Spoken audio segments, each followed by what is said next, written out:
Without further ado, I'd love to turn it over to Ricky to start his webinar on motivating maintenance technicians.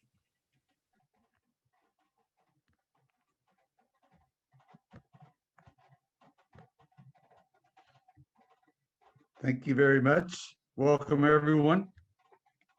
We're going to talk today about motivating maintenance technicians, and I just call it 101 because I'm going to give you some simple ideas. I haven't been a maintenance technician, a maintenance supervisor, maintenance manager, and consultant. You learn a lot of stuff, what works and what doesn't work. So I'm going to be glad to share some of these, my knowledge and some of my experiences with you.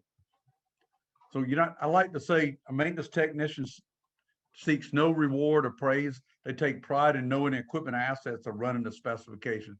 It's not about me, it's about watching the equipment run.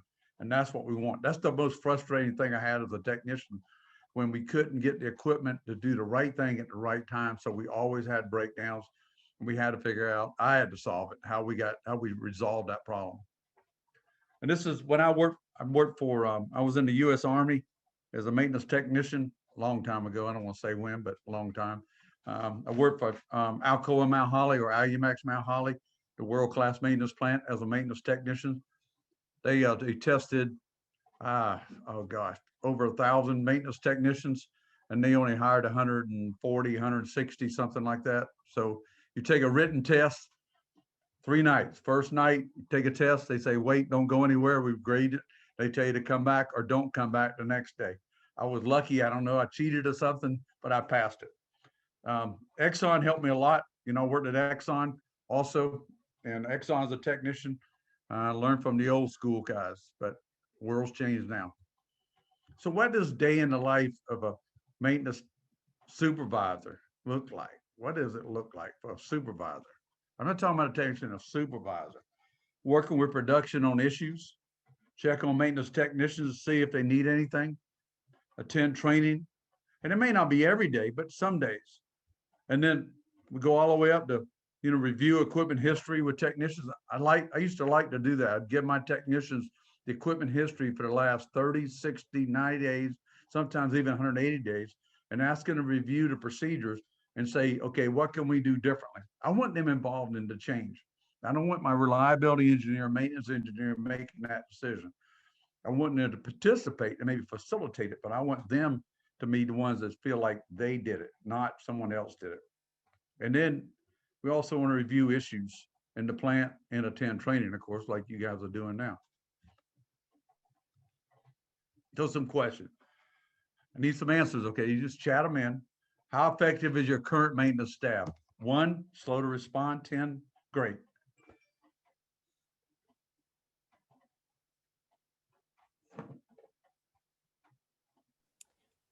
Please chat your responses.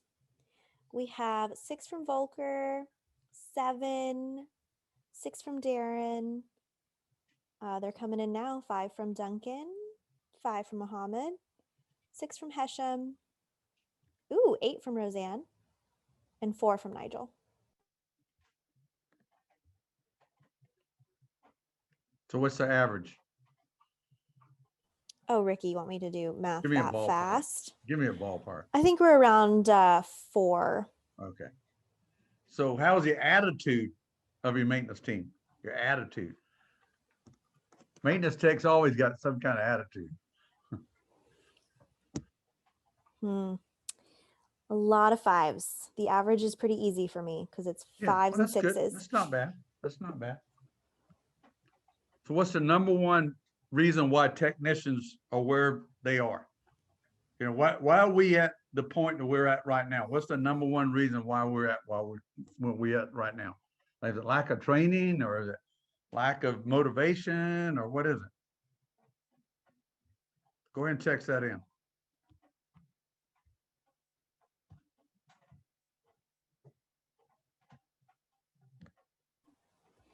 Lack of training and motivation, and just a lot of lack of motivation. Yeah, if you're not motivation, sometimes you get the root cause of it. Sometimes it's because people aren't trained, or we got the leadership or something could be there, could be a problem. But we can solve it. So what is motivation? Let's talk about motivation. Motivation is a reason for actions, willingness, and goals.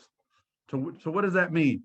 So motivation is a reason for whatever we do, proactive or reactive, and our willingness to do that or not.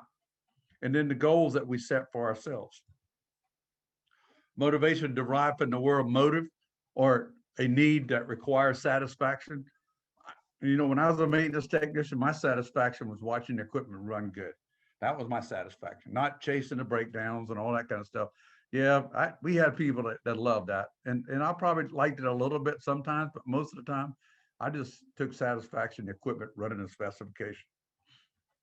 You know, these needs, wants, and desires may be acquired through influence of culture, society, lifestyle, and may generally be innate. I have to tell you, I'm not going to try to get into countries too much, but some countries are more disciplined than others. And I have to tell you, in the U.S., we're not as disciplined as a lot of countries are. You know, a lot of countries just pretty well, you know, we're going to do it, the specifications every time. We may not do it right because we may not know it, what's right, but they do it to what they know is a specification. So I'll give you a little bit about maintenance technician, what I call the hierarchy of needs. What's the need? Job security. I think most technicians want job security. They want to know when they come to work every day, they'll come back the next day.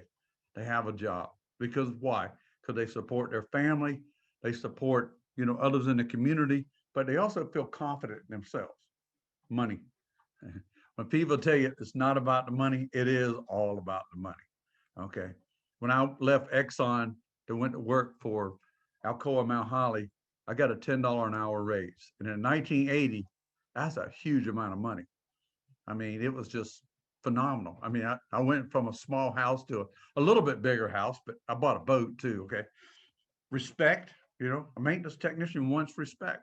We need to give everyone respect, but a lot of times technicians, we don't give them the respect that they're due. Feeling like they're part of a team. You know, a lot of times technicians, that in fact, a lot of plants I've been into, they feel alone, you know, like they're like, you know, off on their own, you know, doing what they got to do. And it becomes part of the culture after a while, but they need to feel like they're in a team, you know, that they can go to anyone and people will help them. Having parts available when a job's scheduled, you know, wow, that's an interesting one. How many of you, when the part is scheduled, when a job is scheduled, how many of you have the parts have been kitted or they have been reserved? You guys tell me, yes or no, if you have that. Do you have the parts available when the job's scheduled? Yes or no? How about that? Give me your answer. Graham says yes, and Thomas says most of the time. Bob says yes, and Duncan 50-50, but Ahmed says no. Yeah, that's about what I expect. You know, maintenance technicians need one is to given the time to make repairs correctly. If not, then another work order is written to come back and restore later. That was always my policy as a maintenance supervisor. If we don't have time to do it right now, we will patch it. Okay, because production is king, no doubt. I mean, excuse me, queen. Maintenance is king. Okay, but we will come back at another time when it's planned and scheduled and restore it back to specification. Knowing who to go to for advice. You know, who do I go to if I need information on a hydraulic system or distributed control system or whatever? There's always one person in the group that has the knowledge, right? You know, always one person. Time to learn and expand their knowledge through training. You know, we have to have time to learn, you know, through training. We have to gain our knowledge. Training doesn't mean you have to sit in a class. Training could be you learning stuff off the internet or through books or whatever. Maintenance should designate X amount of, you know, per year for training, and this money must be protected and only used for maintenance training. A lot of companies have training dollars, but they don't have it designated to maintenance training. We need to have dollars associated to maintenance training, and it should be secure. In other words, we're going to use it fruitfully.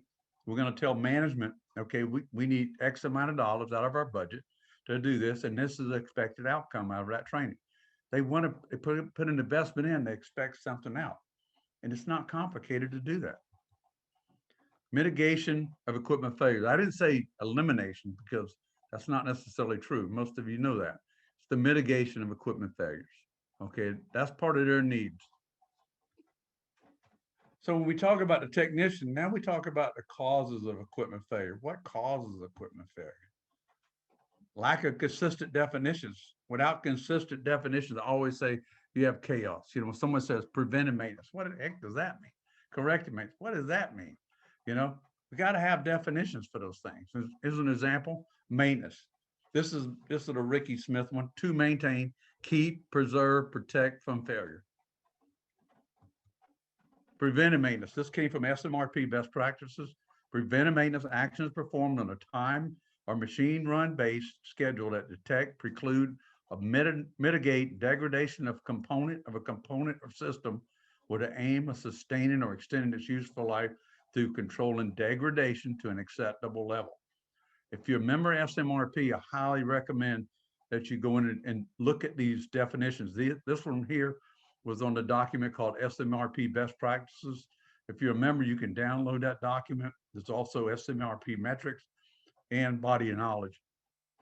I recommend you download all of them because you'll find some different definitions, but it's depending on what you're asking about. But it's a great document, great document. Rework. Rework is corrective work done or previously maintained equipment that has prematurely failed to maintenance operations or material problem. I mean, that's a big deal. So how much rework do we see? If we don't measure it or classify it as rework, typically what I always said, if we perform maintenance on equipment and it failed within 30 days, I told my techs, we'd go back to it. We called that rework.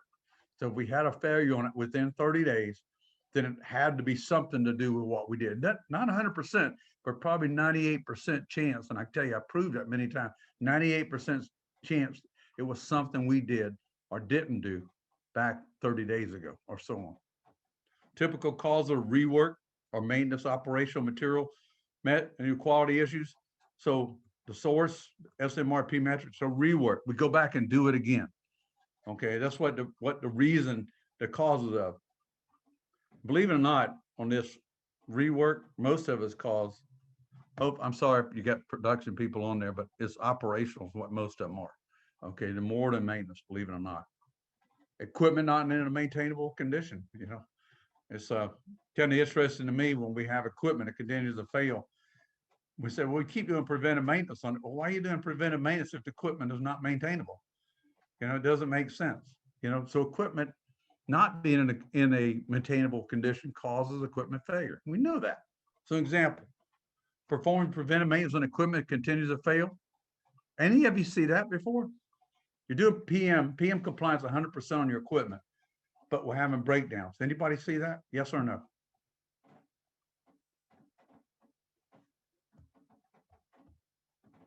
We have yes, and Duncan says every month.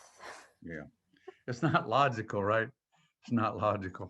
You know, I always tell people, if you want to stop it, measure PM labor hours versus emergency urgent labor hours, and just post it on a line graph and let maintenance technicians see it. And then once they figure out what's going on, they'll solve the problem. They'll help you solve the problem. Maintenance rework continues because equipment is not repaired or restored to specification. Most of the time when we go out, we do a repair and we have to come back to it again because we didn't do it right the first time. Nothing wrong with patching it. But if we patch it, we have to write a corrective work order, plan it and schedule it, and come back and restore it to specification. So it's a motivational, proven concepts. I know you've been waiting on this one. I know, you know, provide people a great place to work. When I talk about Alcoa Mount Holly, I have to tell you, it was a wonderful place to work. Why? Because we had all the tools we needed. We had all the procedures we needed. We had a CMMS fully functional, first fully functional CMMS in the world. And that was started in 1975, you know, but everybody that was hired there was tested. So for 4 weeks, you took tests at night, written and then hands-on. And if you didn't pass that night, you didn't go to the next day. It means you work with the same kind of people you are. You know, it was great. I don't know how I got in there. You know, I got lucky. Offer opportunities of self-invest and, you know, development. You know, foster collaboration with the team. You know, there's no I in the word team. I know a lot of people say, it's, I do it. I'm the one that's responsible for it. I'm the one that did it, whatever, and bragging about it. But there's no I in the word team. Okay. Encourage happiness. I mean, I want people to be happy when they come to work. I used to tell my technicians, they come to work sometimes and they're like, when I first took over the maintenance supervisor of this plant, everybody come in every day looked like they've been beat to death. Like, oh my gosh, I got to come to work today. And after about 2 years, I'm telling you, they come in happy. Because why? Because we weren't having all the breakdowns, so they weren't going home stressed, and worn out. It was great, but it took 2 years to get there. Don't punish failure. If you have a failure, don't blame anybody. Don't punish anybody. Don't even punish yourself. Just say, what was the root cause of it? What was the root cause of the failure? Was it, was it a component, a part? Well, it could be, but was it something we did to it that caused that component or part to fail? Get to the true root cause of it. Set clear goals that people understand. Don't get complicated and complex with it. Keep things simple.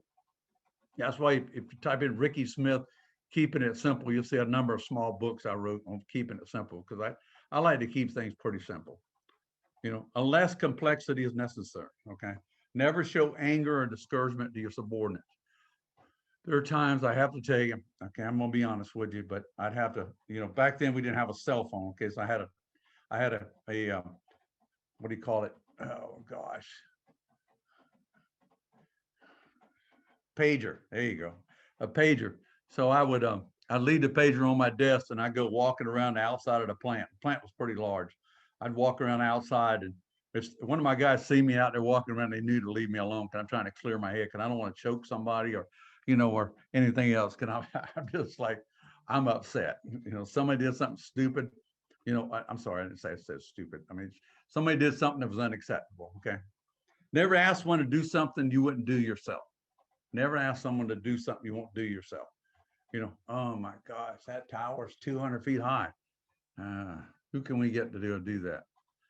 When I tell you, I had climbed ladders before, tall ladders. And when I climbed them, if my technician had to go up there, I went up there too. Okay. I wanted them to know that I am no different than they are. I respect everyone and they respect me. Set the example. That's a big deal, maintenance. If you want to motivate your people, set the example. Don't leave work early. I've been to plants that I've worked with as a consultant, and it comes to like 4 o'clock, and the maintenance manager's like, "Where's Jim at?" I said, "He's gone." "Where's Muhammad at?" "He left 2 hours ago." "What? These guys are in charge. They're the managers. Why are they leaving early?" "Well, that's just the way they work sometimes. They got other things they got to do." Okay. So when you chastise people for leaving early, then why do you do that when you leave early? It doesn't make sense.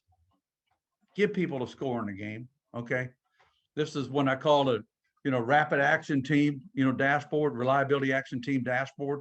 This was Gypsy paper, total number of maintenance labor hours, the PM labor hours. You notice the PM labor hours, we start looking at the weekly and current state. Okay, weekly goal, we did that, total maintenance hours. Okay, that was easy when we tripped over that one. PM labor hours, weekly goal was 130, something like that. And then, but we actually completed probably 20. Not good. Emergency urgent labor hours are high. Schedule compliance is low. Percentage of planned work is low. Rework is high. Stockouts are high. You think, let me just ask you guys, would something like this, a dashboard like this, help your organization determine where they're at? Give me a yes or no.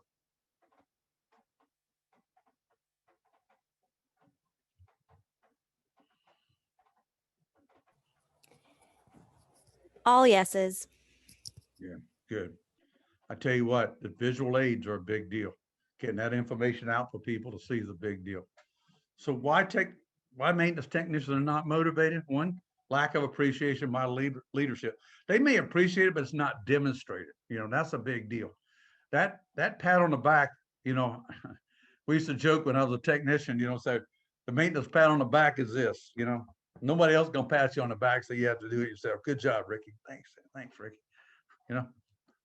Maintenance schedules are not met. Technicians arrive at work expecting to execute a specific job, and then the job change. I don't know about you guys, but I know how a lot of people think. And a lot of people, if you tell them what the maintenance schedule is for the week and they know next day they've got to do the job, they go home that night. And I know my wife said this is not true for women, but I'm not stereotyping, okay?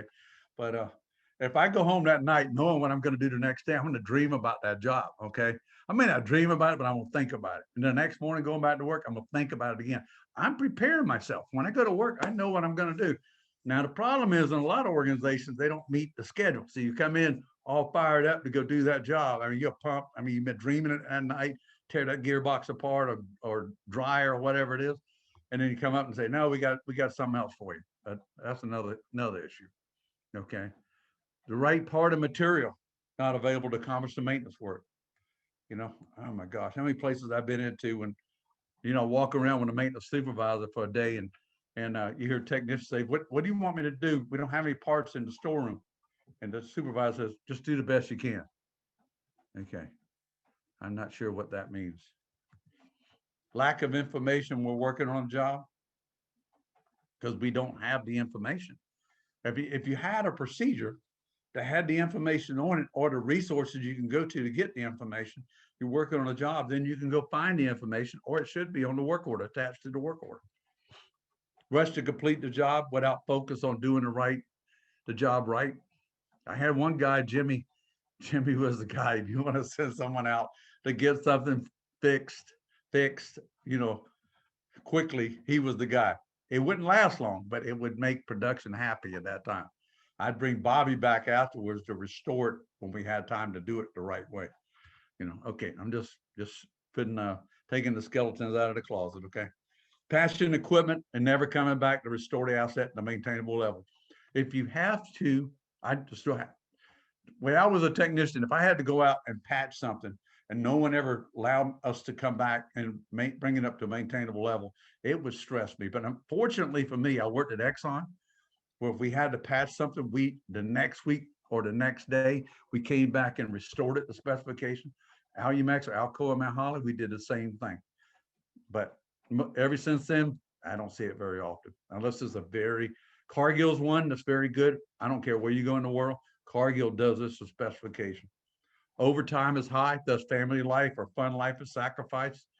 You leave to work one day and the kid's about 3 foot or a meter tall, come back in that afternoon and they're taller than you are. You missed a whole part of their life, because of this leadership. Technicians are not motivated by lack of leadership. They're motivated by leaders. The maintenance leaders need to lead, not follow or not make excuses. Technician knowledge of proactive maintenance need to understand the maintenance process or processes. So I'm going to ask this question now. Now I'm not going to look at the names, okay? So Caitlin's going to give me the answer. Okay. So how many of you have maintenance processes, process maps, and people follow them? Everybody answer now. Say yes or no. No, we don't follow it. Yes, we do. Pretty even between no's and yeses, but a few no's edging out the yeses. Okay, Yeah. no. And someone That's said typically. maybe. I tell you, if you look at the organizations where it's less stress, they follow the processes. So I challenge all of you, if people aren't doing it now, you need to get yourself engaged and understand the process first yourself, and then start engaging your people into it. Because once your people understand the process, they'll follow it. It's not easy. So some of the maintenance process, maintenance planning, maintenance scheduling. You look at this maintenance scheduling process map. This came from I think this came from Rules of Thumb for Maintenance and Reliability Engineers book that I have. It's a simple process for scheduling, just scheduling, not planning. Scheduling is a different function. Work execution and specification using repeatable procedures. How many of you have procedures with specifications on them and they're repeatable? Just a yes or no. No, I don't have it, or yes, I do.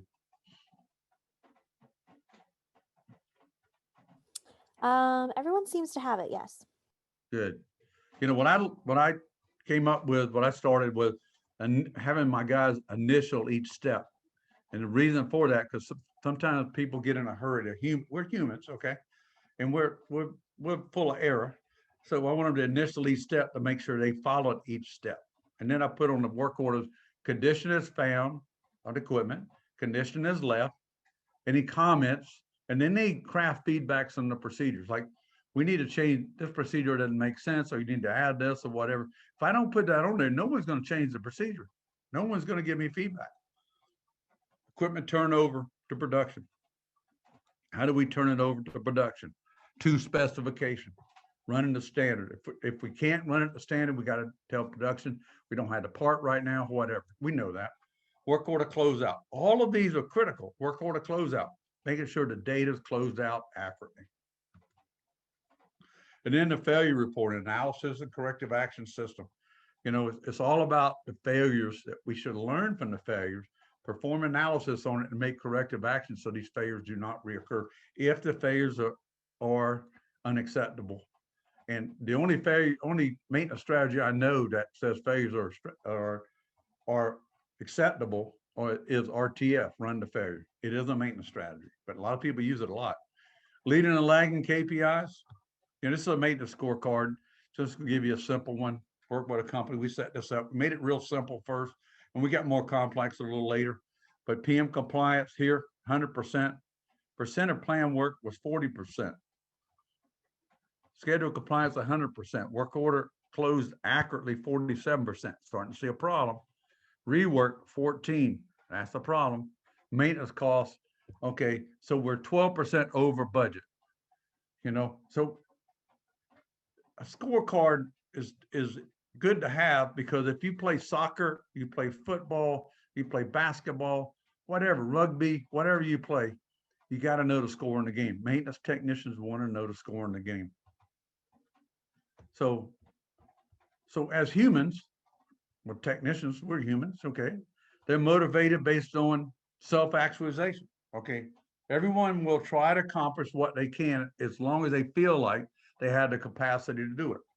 And I've had technicians that felt like they couldn't do certain things, and I had to step back and have patience with them, okay? Because their brain may not think like everybody else's. They may not think like me, but they were still very smart.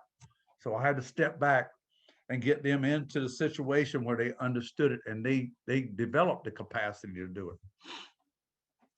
Achievement. We all want to feel good when we achieve specific tasks. So an example is troubleshoot a problem others found difficult to solve. I'm the hero. Yeah, right. You know, you got lucky. You know, autonomy. You know, maintenance technician not motivated by someone watching over their. Oh, I should have put shoulder. That's my bad.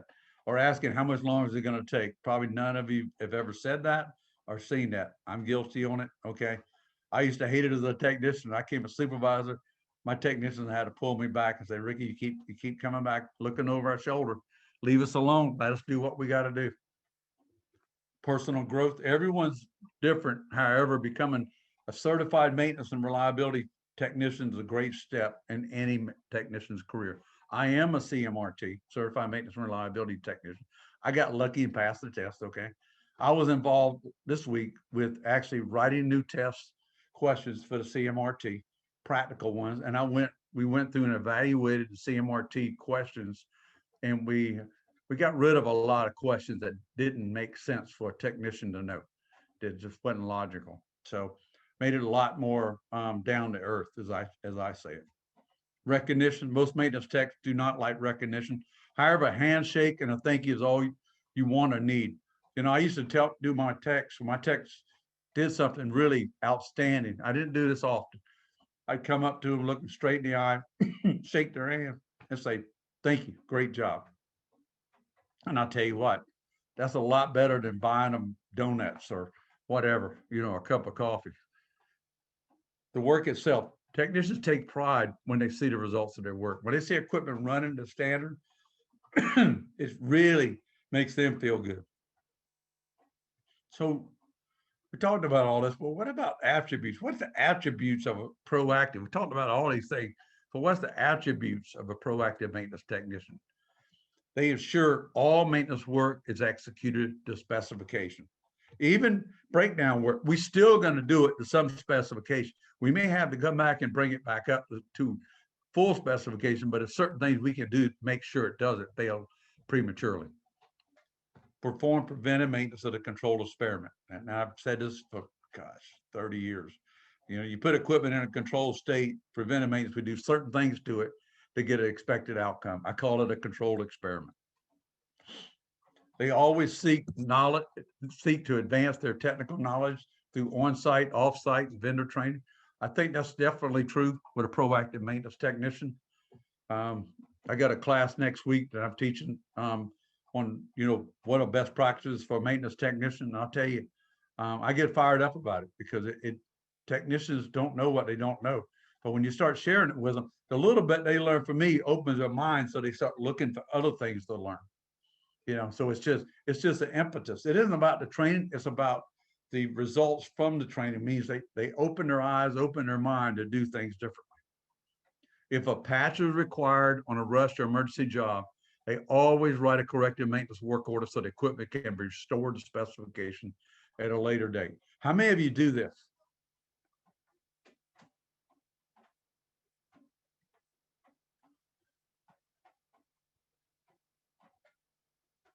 Anybody? Everyone's saying yes.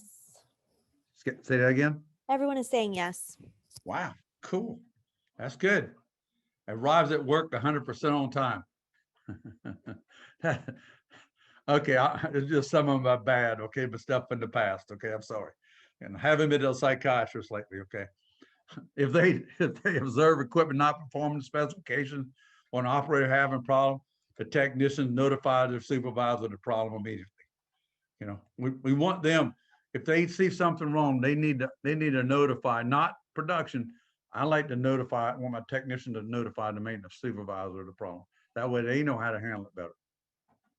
So here are the 7 habits of a highly effective maintenance technician. Begin each day with the attitude, I am a professional and my focus is always to do the best I can, no matter the challenges I face today.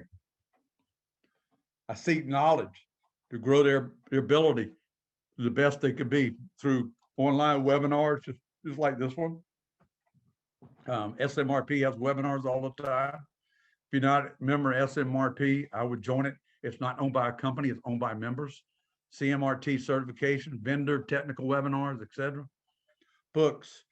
You see the far right-hand corner, Mechanical Trades Pocket Handbook by Adele. I have to tell you, when it first came out, I had one when I was a technician. I learned a lot from that book. It's a small little handbook. It's very small. You can put it in a toolbox. It works very well. Parts, vendor documents, and toolbox talk. Toolbox talks, if you go to my website at worldclassmaintenance.org, I've written a lot of them. It's based on situations that I've run into over the years, not just from a practical standpoint, but I've seen as a result of being in the right place at the right time. That when we learn, I like to share experiences with other people. Oh, the vendor documents, I'm sorry. Look to the right, the bearing failures and their analysis. How many of you have that document right now?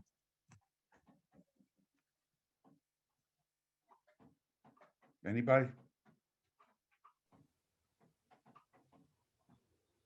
Bob says yes. Darren says no. I tell you what, it's amazing sitting down with your technicians and reading through it, what they will learn. It's amazing. Perform all proactive maintenance activities utilizing repeatable procedures to minimize human-induced failures. Have a positive attitude, no matter how difficult others may try to affect a tech's attitude. I want a positive attitude when you're a technician. If a patch required, we talked about this. I want to go ahead and if we're a rush job, we'll patch it, but we're going to write a corrective work order to restore it to specification later. And if they observe equipment not performing to specification or an operator having a problem, they notify the supervisor. Don't walk by a problem. Don't walk by a problem. You got to stop and engage, okay? And they perform preventive maintenance as a controlled experiment. We do certain things to it to get a certain outcome. Okay, so here's what you've been waiting on, I'm sure. Steps to increase motivation of your maintenance technicians. Step 1, once a year, ask your technician to answer a survey and offer everyone who completes the survey, their name will be put into a bucket, and the maintenance manager pulls the 2 names. These 2 individuals will be given dinner for 2 at a restaurant of their choice. That way they can take their spouse with them, and they go to whatever dinner, whatever restaurant they want in town, they can take their spouse to. So I just pulled 2 names. You think that'll get people in there? Absolutely, people will fill it out. Bring in a salesperson or a maintenance trainer once a week to educate the team on specific topics. You know, an example of that bearing failures in their causes. There's a V-belt manual by Gates Belts that's great too. Purchase a specific book I talked about before, which provides information to assist your maintenance technician to advance their knowledge and skill. Buy every one of them one. If they're a mechanic, here's the mechanical trades pocket handbook. Then you got the electricians, here's the electrician's pocket manual. Buy it for them, just give it to them. Okay. What I did with mine, when I bought them the books, what I found out was some people would lose them or take them home or give them to friends or whatever. So I stocked them in the storeroom. They could check it out of the storeroom. I didn't care how many they took. Sooner or later, they're going to be using them. I don't care what it costs. I'm going to save money because I'm going to reduce failures. And the motivation of my people are going to get high. Going to get step up to the next level. So steps required to increase motivation. It's a continuation. Step 4, design a simple and quick win training program, which is taught by one of your maintenance technicians every week. So okay. So by doing that, I'll give you 4 hours of overtime or straight time to prepare the training with focus on something simple, like using the V-belt guide or bearing analysis, manual or something, the free stuff off the internet. I like the toolbox talks. If you go to my website, I got a lot of these. I wrote them out of frustration, going to places, say, hey, what do we do? How can we change people's attitudes? These toolbox talks work. This toolbox training was developed as a single point lesson tool for maintenance supervisors with the ultimate goal for technicians to provide this training. Should be used once a week or every other week. Supervisor covers the material in 10 to 20 minutes using the rules below. The objective is to transition a maintenance team to a higher level of awareness and competency. Here's the general rule. Training using the toolbox talks should follow this process. A maintenance supervisor conducts training until the crew takes responsibility of what they're learning, then rotate between crew members. After training, there should be an open dialogue amongst the maintenance crew. No joking or clowning around. I don't want to joking about this stuff. This stuff is serious. Post a toolbox training. So this toolbox talk, you're going to post it in the shop, because after the training, some of them are going to come, all of them won't, but some of them will go back and look at it again and say, I heard that, but I never thought about that before. It starts getting them engaged, start getting technicians motivated. After the second toolbox session, the maintenance supervisor posts a graph of rework. Rework is equipment we have to go back to over and over again. I don't care what the failure was, because a lot of times we didn't troubleshoot and identify the true root cause of the problem. If we have to go back to that asset, then I call that rework.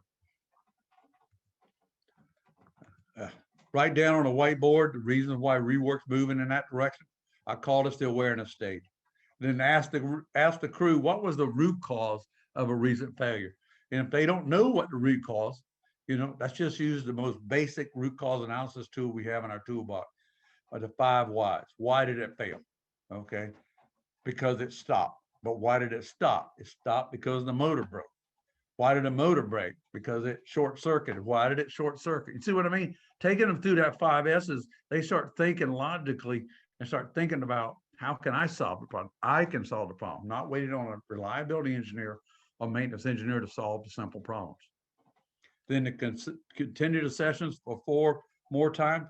After the 4th session, post the rework metric in the shop. In other words, for the last few weeks, I've been tracking rework, but now I'm going to show them what the impact of these toolbox talks have done.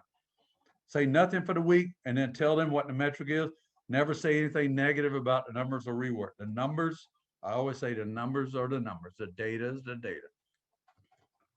Step 5, offer formal training. That's what I got coming up next week, virtual. I got one of them will be doing in Saudi Arabia for a company, virtual. So best maintenance technician practices, I think it's important. Offer technicians to take the CMRT exam, Certified Maintenance and Reliability Technician. The pride it takes in someone that's a CMRT is a big deal. It's a big deal. I took it just because I was at SMRP conference and someone bet me that I couldn't pass the exam. And I got very lucky. Okay. I was lucky. I passed it. Okay. Steps required again. Number 7, post a scorecard. Let them know what the score in the game is.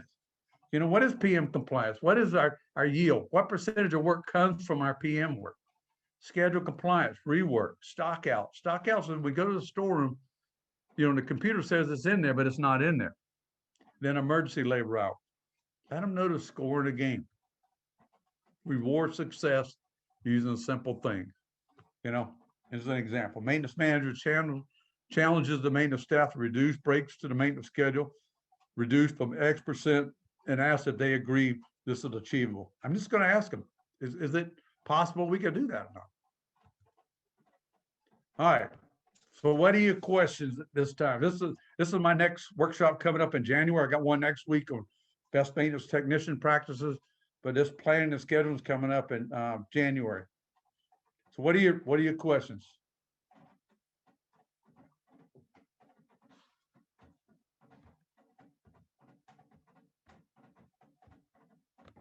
Everyone is typing Oh long questions for you. Oh no.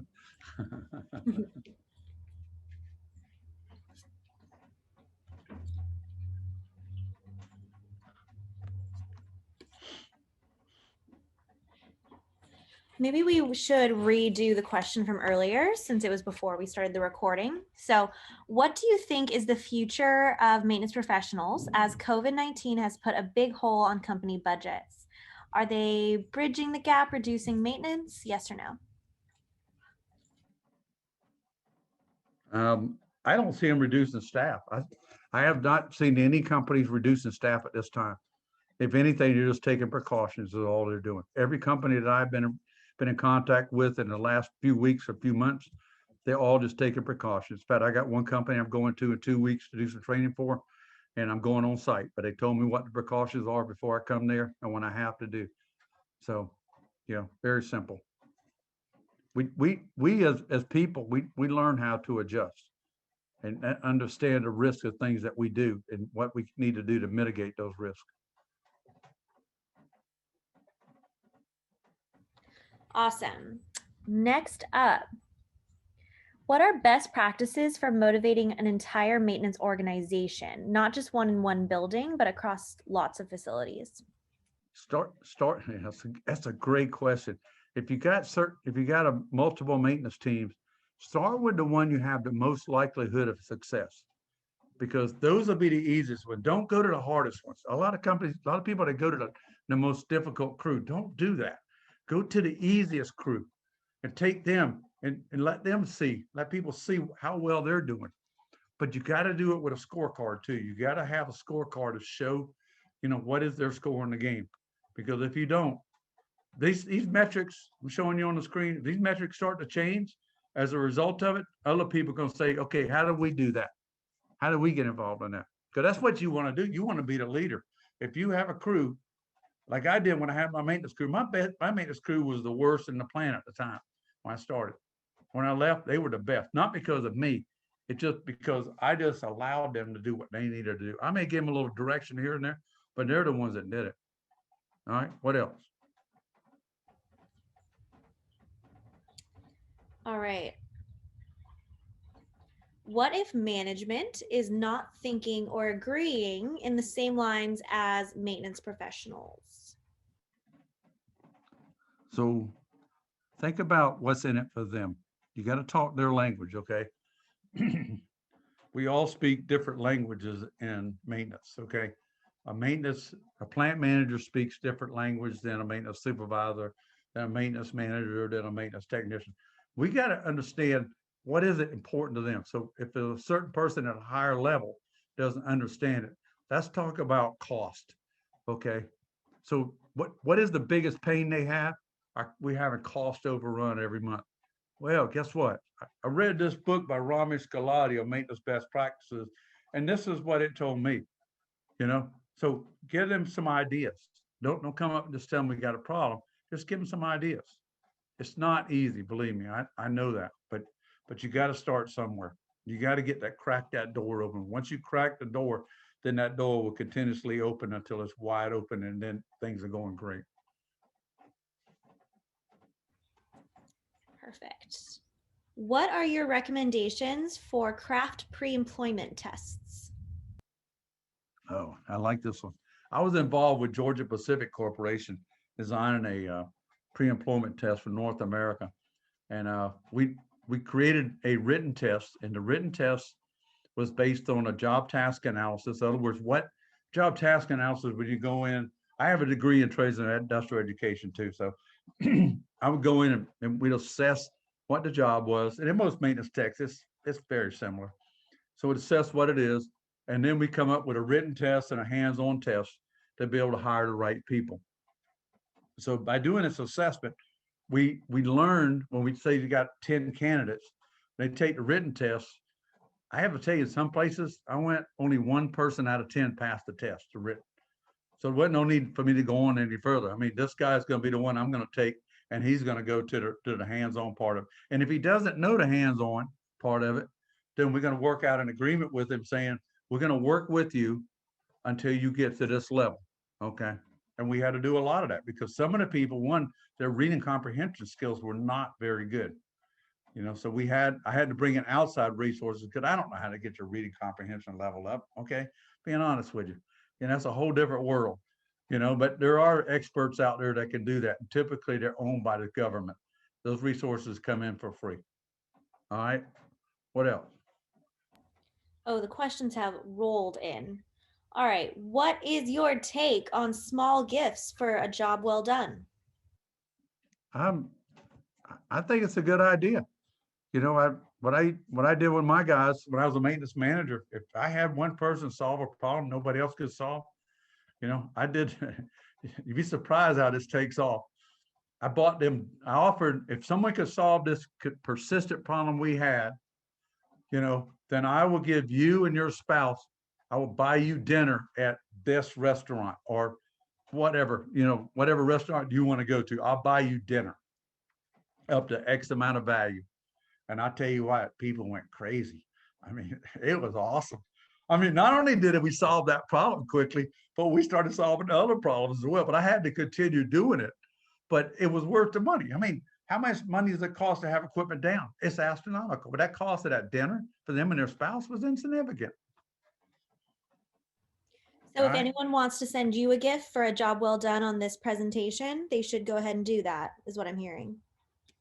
Say that again? If anyone wants to send you a gift for a job well done on this presentation, that's what I'm hearing. All I ask you is just say thank you and come back again, okay? Attend one of my training sessions. How's that? Yeah. Excellent. You'll All right. learn a lot. 3 days, you'll learn a lot in any training that I do. It's really a gift for themselves then. All right. Would you involve the technicians in the maintenance planning, and how much? Well, when I did, and it took me a while to figure it out, but I started assigning one maintenance technician a week to work with a maintenance planner, just one, that whole week. And then the next week rotated another one and another one. What that did was, one, it helped the technician, helped the planner. Planner didn't like it at first, I'm being honest with you. But once the planner got used to it, the first day was more of educating that technician how planning and scheduling works. But after that started working, every technician ultimately went through it. My gosh, planning and scheduling went, our schedule compliance went out of the roof. No one believed it. In fact, in corporate, they started sending people from other plants to figure out what we were doing. And it wasn't magic. If it was something, just somebody came up with the idea, and I said, yeah, let's try that. You know, it works.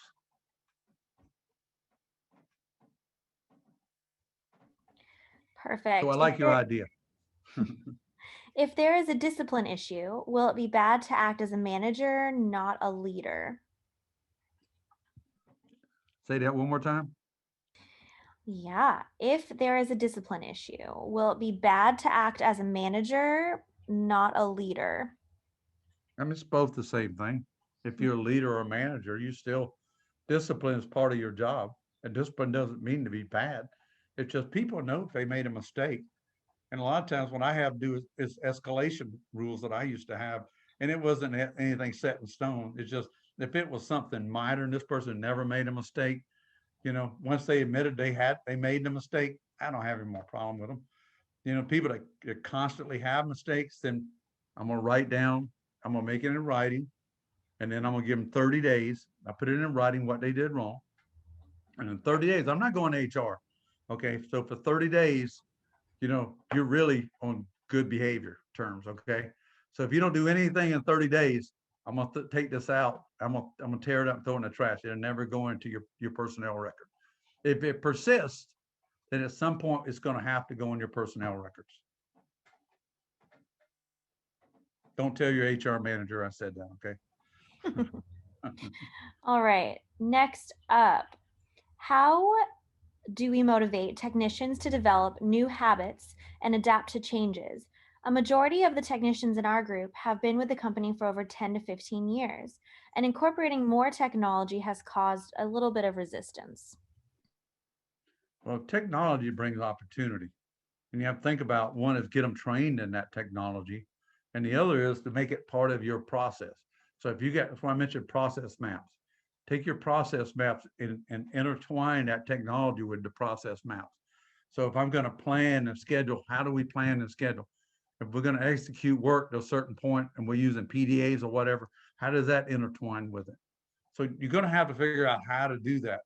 It's not complicated, but don't go into a full tilt. Just take it one step at a time. Remember, when we were young, we crawled before we walked, and we walked before we ran. Okay. Awesome.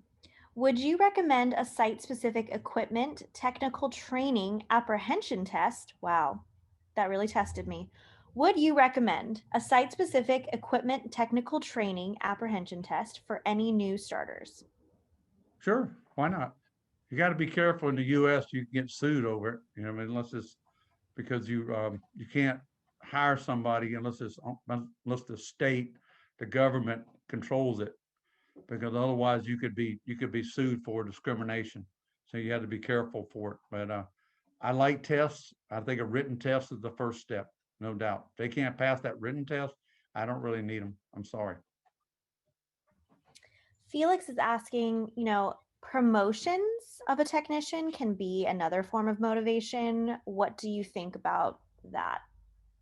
Yeah, and you need to do what they call a job task analysis, identify the task that at one level technician, this is technician A is at this level, technician B is this, but it have to have, typically when you have the job task analysis and you have the progression like that, is it's based on that job task analysis, a written test and a hands-on application. So when you pass this, you go to the next level. When you pass that, you go to the next level.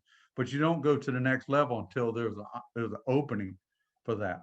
Because I like places for everybody to be at the top level, my personal opinion, but some companies don't like that.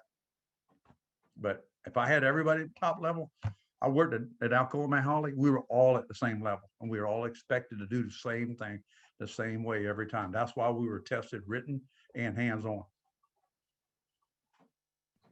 All right, last question. How can we effectively impart the KPI for a third-party maintenance provider? So if we have a third-party maintenance provider, how can we effectively make sure that they're following the KPIs?